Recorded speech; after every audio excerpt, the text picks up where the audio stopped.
acordate que sacábamos ese programa y hacía pocos años que había caído la dictadura y en realidad...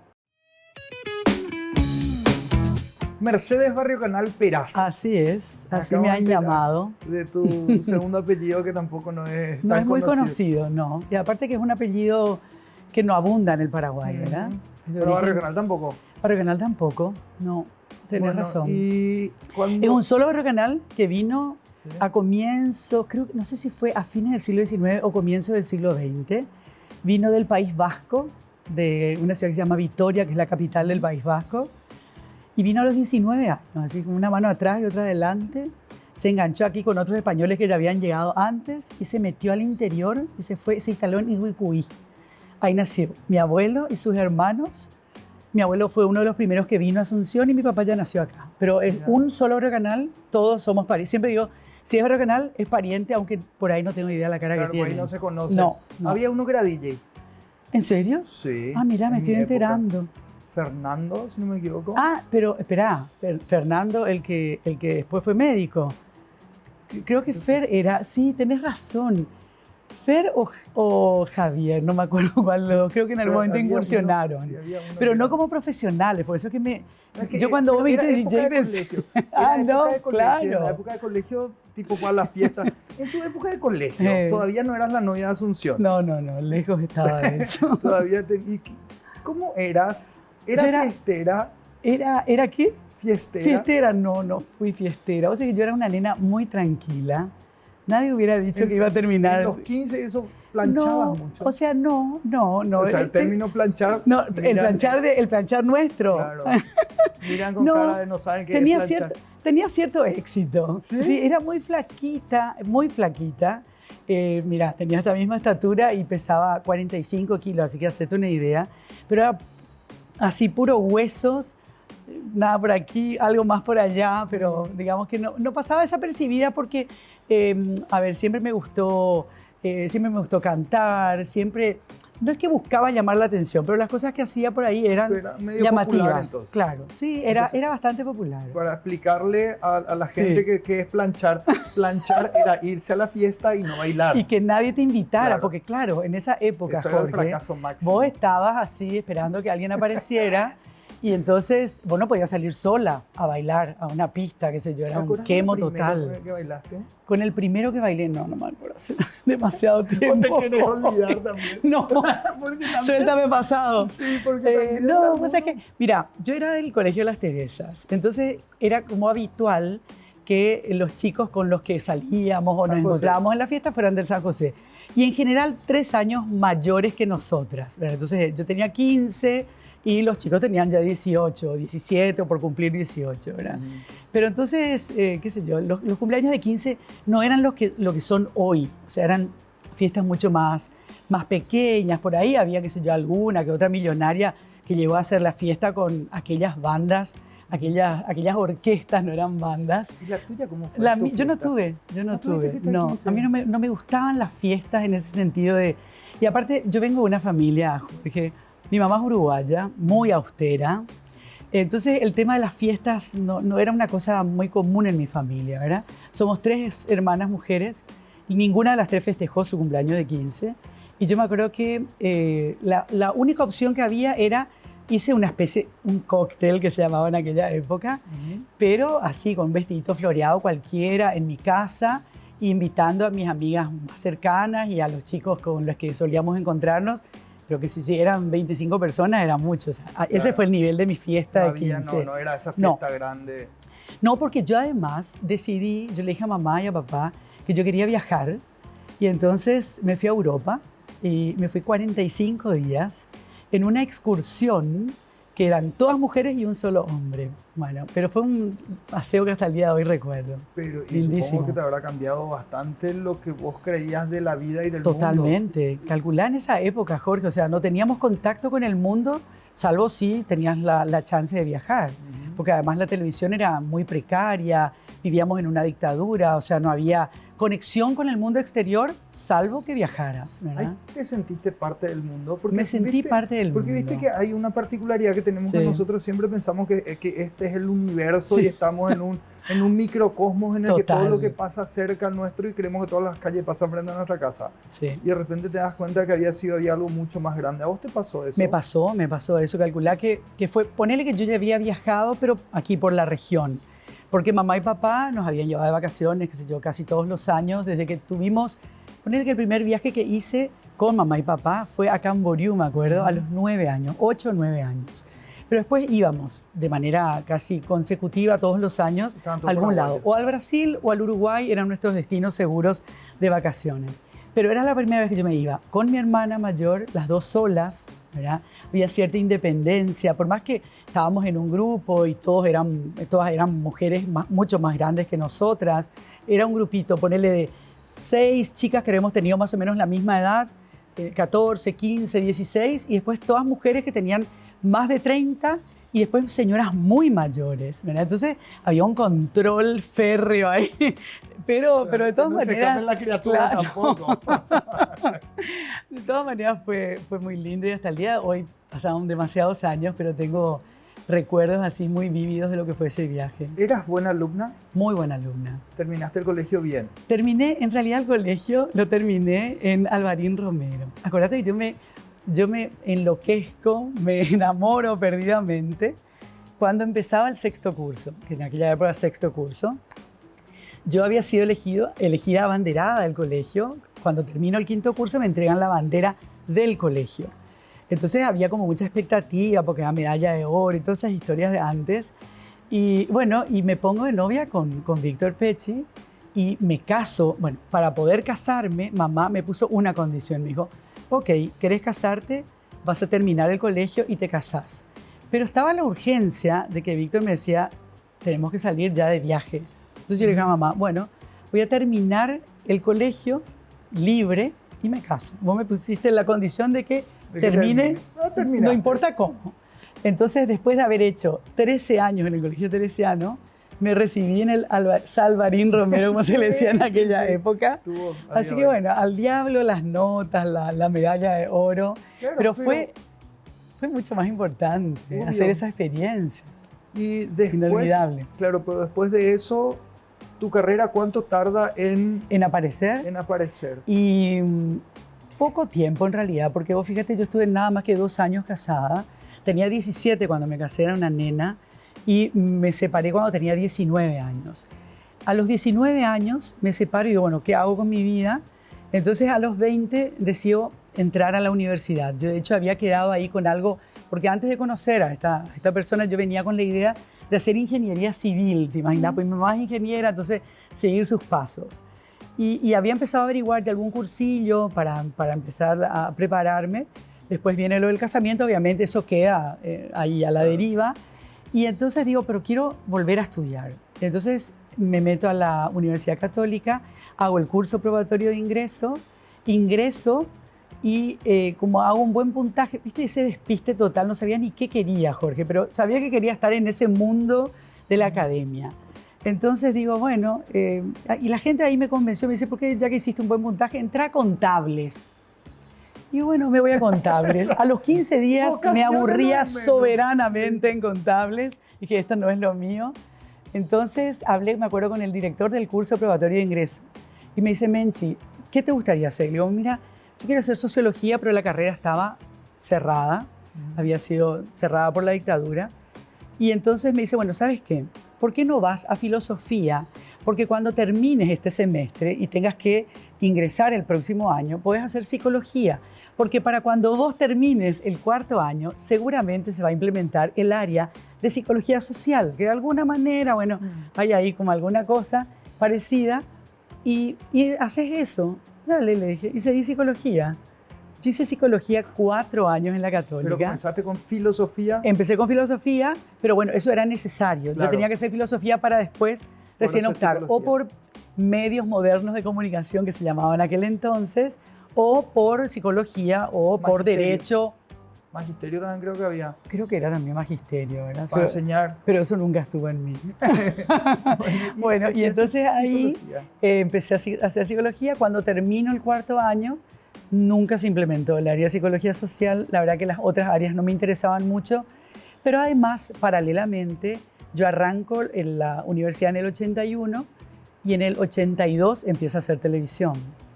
Entonces, era como, ya estaba muy metida, de pronto fueron años que paralelamente estudiaba y trabajaba, y entonces ya me entusiasmé con eso. ¿Fue como apareció la opción y... ¿Lo de la televisión? Sí. Fue una casualidad total. Me acuerdo que yo había estado de novia a los 15 años con el hijo de una de las dueñas de Estudio 1. No sé si te acordás de Estudio 1, era una de las primeras agencias de publicidad, donde estaba Adela Ebner y Sarita Musi, que fueron precursoras del tema de las agencias de publicidad. Entonces, como Adela me había conocido, porque había sido la novia del hijo, un día me llama y me dice, Menchi, mira, hay un club que está queriendo promocionar sus deportes y entonces están buscando una conductora de un programa de televisión donde van a promocionar los deportes del club. Le digo, bueno. Y ¿Qué me deportes dice, eran y qué club? el Yacht y Golf Club que hacía un año que había empezado, ¿verdad? Mira. Entonces le digo, pero yo qué sé de deportes, Adela, yo no tengo idea de nada. Y me dice, no, vos estuviste casada con un tenista, algo de tenis sabrás. Entonces, esa era la conclusión. Entonces, yo, bueno, ¿Vos nunca hiciste ninguno? Nunca, jamás, ¿Ni un nada. deporte? Nunca había hecho nada porque yo era negada para los deportes, porque bueno, esa es otra historia, pero nunca había hecho nada. Entonces le digo, me dice, bueno, te vamos a hacer una prueba, una entrevista que le vas a hacer a un parapsicólogo. Yo decía, ¿qué es este delirio? Bueno, allá fui, hicimos la entrevista, me llaman y me dicen, mira, Menchi, le gustó, qué sé yo, le gustaste a la cámara, me acuerdo que fue la famosa frase, y me dice, empezás ahora, la semana que viene, ponele, con Julio González Cabello, que era mi partener, bueno, y Julio que ya hacía el programa, con un señor que sabía mucho de golf, pero que debido a sus exigencias fue dejado de lado. Entonces me meto a hacer el programa con Julio, pero era simpatiquísimo porque Pero Julio no estaba tan loco todavía. digamos que empezaba ese camino de la locura, pero era un personaje genial. le queremos No, muchísimo. le adoro y tuvo una paciencia de santo, pero a ver, de septiembre, me acuerdo del 82 que arrancó el programa, hasta diciembre, era entrevistar a la misma gente que de pronto practicaba todos los deportes que había en el club, ¿verdad? Entonces, cuando termina ese ciclo, le digo a la gente del 13, porque era en Canal 13, ¿Te acuerdas cuánto cobrabas? mis salarios, me acuerdo perfectamente, 65.000 guaraníes. Háganse una idea. Pero esos 65.000 guaraníes, yo ya estaba casada con Eduardo, y con ese salario yo pagaba el alquiler del departamento donde vivíamos, el combustible de mi auto y algunas cositas más. O sea, lo hacía rendir al salario. O sea, estamos hablando de casi 40 años ¿Y atrás. qué auto era? 40. Un Daihatsu chiquito. Ese charade, creo que era. No, sí, exactamente, ese. Un huevito era. Un huevito diminuto. Y encima me acuerdo, digamos que vivía apretada, ¿verdad? Entonces me acuerdo que el auto empezó a tener problemas de aceite, perdí aceite y yo no podía solucionar el problema de fondo. Entonces cerca de mi casa había un lugar donde se vendía aceite suelto. Entonces yo le cargaba el aceite, llegaba al canal, claro, cuando llegaba al canal ya estaba vacío de vuelta, entonces de vuelta a recargar. Así me pasé no sé cuántos meses, ese sobetismo así infernal, pero bueno, todos tenemos esa... Claro, pero ese es historia. el camino que después fue...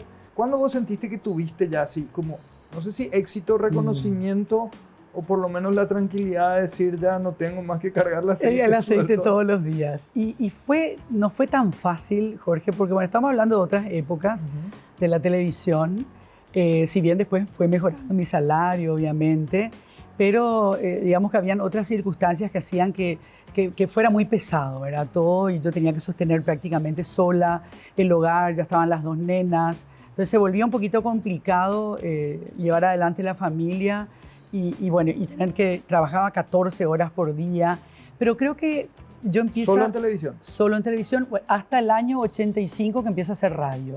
En el 85 empecé a hacer radio en Cardinal. ¿Cuál fue tu primer gol ahí en televisión? Que vos Y en decís, televisión este yo te puedo decir que lo primero que tuvo así un impacto fue Camino al Éxito, que hacíamos con Rubén Rodríguez. Rubén tuvo varias compañeras, Pelusa fue una de las primeras conductoras de ese programa, y después estuve yo. Y ahí sentí como, viste, esa llegada al público, el reconocimiento en la calle, ¿verdad? Ahí empezás a sentir como que algo estaba pasando con lo que estaba haciendo, ¿verdad?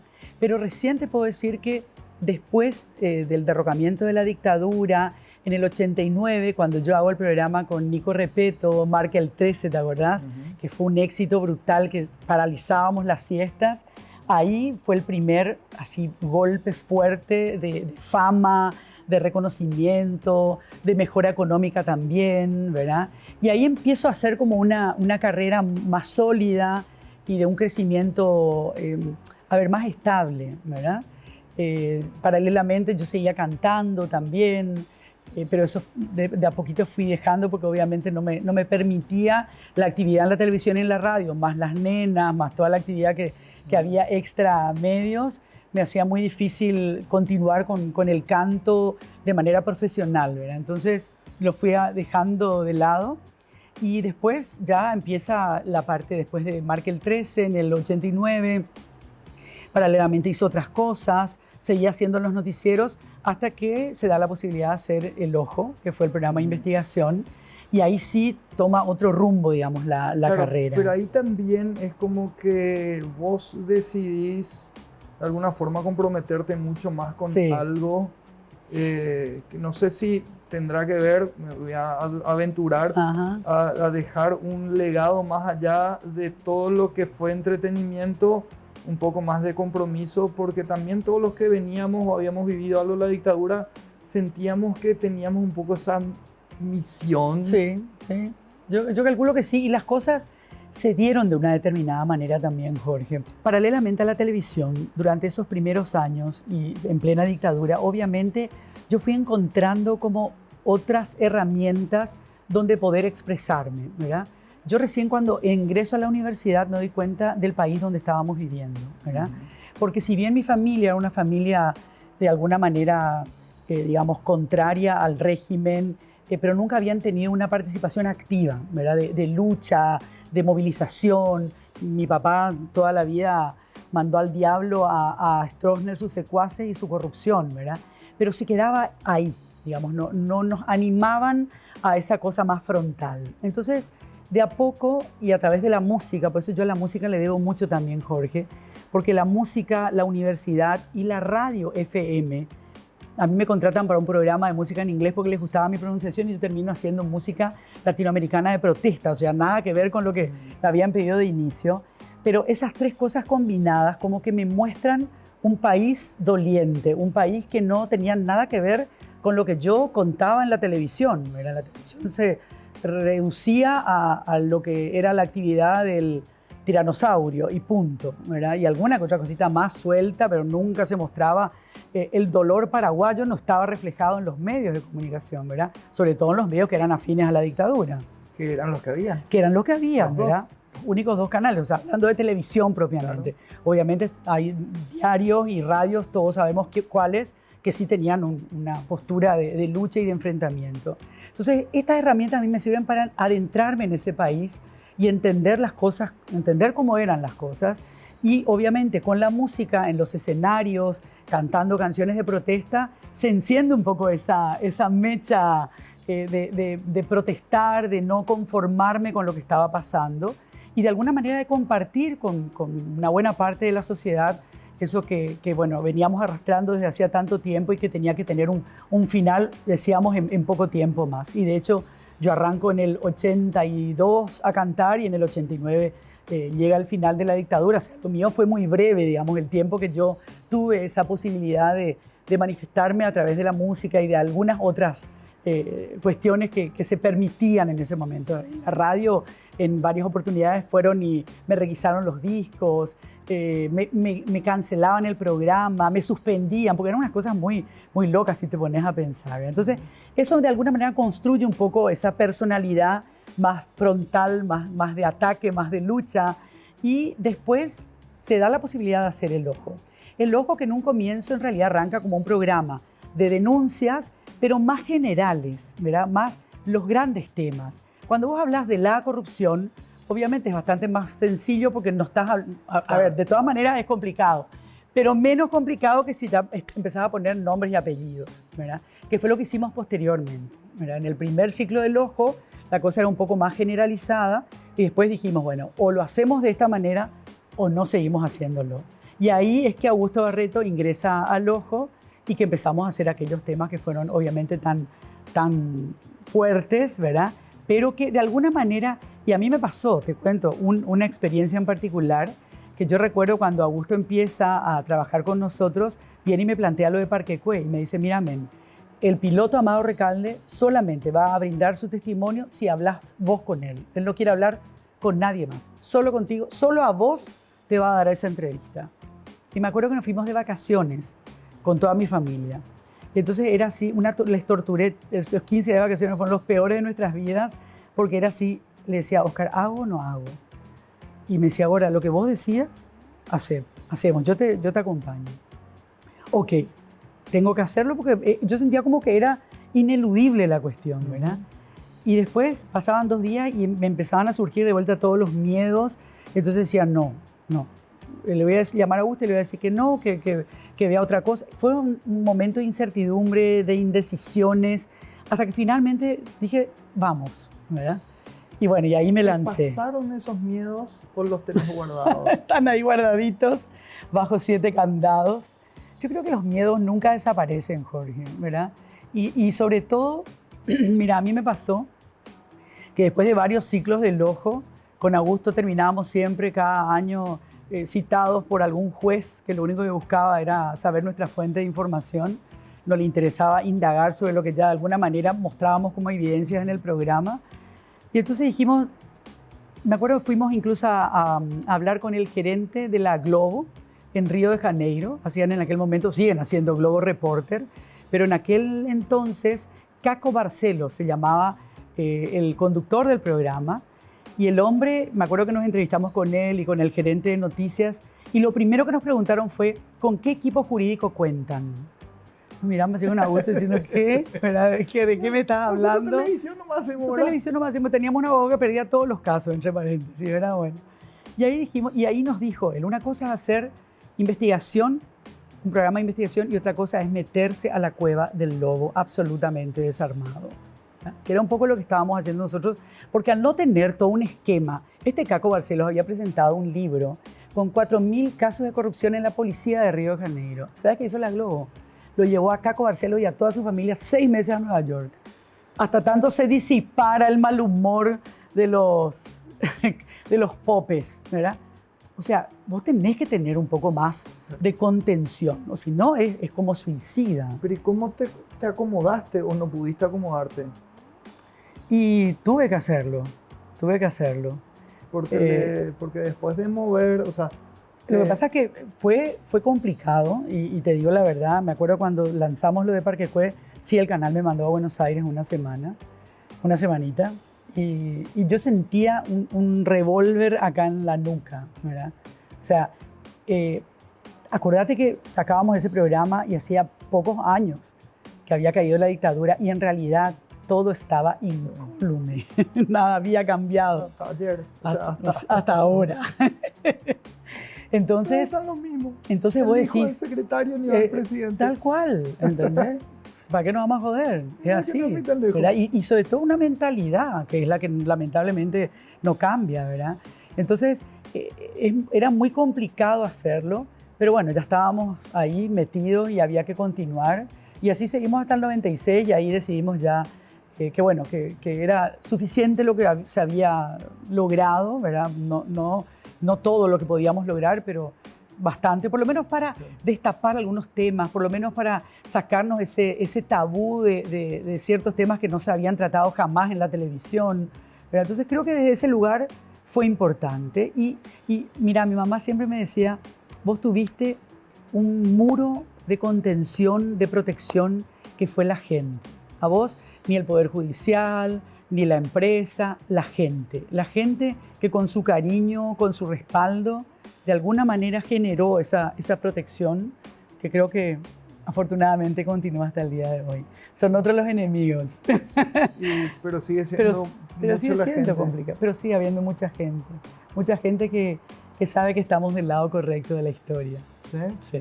Ahora, cuando pasaste justamente después de eso, te metiste de nuevo a entretenimiento. Seguiste transitando un camino en el que seguramente en algún momento dijiste, ay, ¿por qué estoy haciendo esto?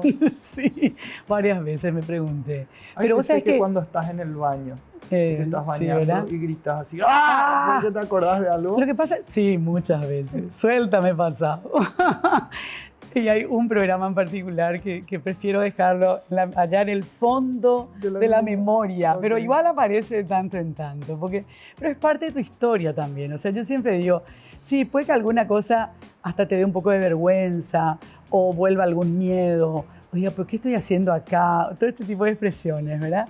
Pero todas son parte de la experiencia y son los momentos de tu vida que construyeron lo que sos vos hoy, ¿verdad? Entonces, que vengan todos. De alguna forma, te alejó de donde empezaste y te acercó a donde vas a llegar. Claro, porque además, lo que pasa es que a mí también, yo me acuerdo, después del Ojo, hicimos aquel programa con Augusto de vuelta, Nos Vemos en Casa, que era un programa así tipo para la mujer, que es el típico programa, ¿verdad? Y mucha gente no entendió muy bien qué estaba haciendo ahí. Era lo que se podía hacer en ese momento, porque lo otro era abandonar ese espacio. Y yo siempre digo, algo podés hacer, aunque no sea el espacio más querido, aunque no sea el momento más propicio para algo que para vos sea muy importante. Puede haber una palabra, puede haber un gesto que pueda generar algún pequeñísimo cambio en alguien. Entonces, ¿por qué desaprovecharlo?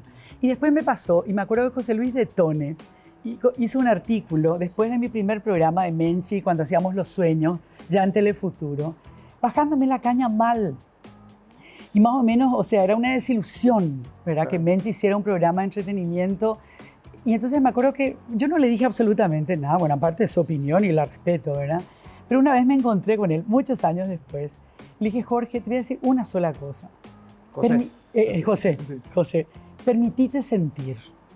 También eso es parte de la vida. O sea, ¿viste esa cuestión de que vos sos una persona comprometida y tenés que estar todo el tiempo con la denuncia y la cara así seria y enojada y con el ceño fruncido? Y no es así la vida. O sea, a mí me encanta la música, me encanta cantar y me encanta poder acercarla a la gente también a través de otras herramientas que no sean solamente el hacerme cargo de una denuncia, el darle un espacio a alguien para que cuente su historia. O sea, también el afecto también puede servir para la vida, ¿verdad? ¿Qué fue lo más lindo que te dio esto?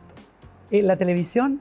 Todo este camino. El contacto con la gente, el cariño de la gente, el afecto de la gente, el que yo hoy me encuentre, incluso, Jorge, con niños, que yo digo, o sea, el otro día me llama una mamá y me dice, te cuento una cosa, me pasa algo, te pongo en el noticiero porque mi hija de 2 años te quiere ver. Y el noticiero, lamentablemente, no es hoy para un niño de 2 años, ¿verdad? Entonces trato de poner los momentos donde la cosa no está tan densa, porque ella quiere, o sea, quiere ver tu cara, me dice, ¿verdad? Yo me pongo a pensar, digo, algo está más allá de lo que uno pueda entender o explicar, ¿verdad? Y si yo puedo seguir comunicándome con personitas de esta nueva generación, ¿verdad? O incluso con referentes jóvenes, Jorge. Yo tengo 61 años, ¿verdad? Y sin embargo, creo que no hay muchas barreras, ¿verdad? Y las barreras a veces me las pongo yo, ¿verdad? Pero en general, creo que hay una comunicación y creo que hay una conversación que va más allá de la edad, que va más allá de las generaciones, ¿verdad? Y eso es maravilloso. Y si no hubiera hecho este camino, no hubiera tenido esta experiencia. Menchi, ¿y dónde vas a estar en 5 años? No tengo la menor idea. Donde la vida me permita. Porque no quiero tampoco hacer muchos planes, Jorge. Yo sigo viviendo intensamente cada día. El otro día le escuchaba a un filósofo y me gustó mucho lo que decía cuando establecía la diferencia entre la alegría y la felicidad, ¿verdad? Yo hoy no estoy alegre, a pesar de que puedo estar sonriendo, tuve una pérdida muy, muy terrible, pero soy feliz. O sea, soy una persona feliz. Soy una mujer inmensamente feliz, a pesar de los momentos difíciles que la vida me puso en el camino, ¿verdad? Y me emociono mucho. Pero creo que poca gente puede decir eso, ¿verdad? O sea, no sé si poca gente, pero mirarme al espejo y decir, ok, sigo caminando, sigo avanzando, sigo disfrutando, sigo amando, sigo llorando, sigo emocionándome, sigo disfrutando de mis nietos, que hoy son mi perdición. Sigo ¿verdad? cantando también. Sigo cantando también. Te cuento, Ricardo Flecha me llamó antes de ayer y me dice, men, quiero que reeditemos Abrazados, que fue un recital que hicimos en el año 2001 y que fue sumamente intenso. Y le digo, Flecha, mi voz ya no da tanto para cantarle. No, men, no importa, vamos a hacer una cosa íntima, no tenés que mostrar tus dotes de cantante. Es tratar de encontrar un espacio donde también a través de la música podamos decir cosas y encontrarnos. La música es maravillosa, el escenario es maravilloso para generar esas sensaciones que son tan intensas y que nos traen tanta felicidad, ¿verdad? Así que seguir construyendo ese camino. Hablando de felicidad, estamos muy felices de haberte tenido con nosotros. Gracias, Jorge. Gracias. Un placer conversar contigo. Un gusto. Hasta pronto.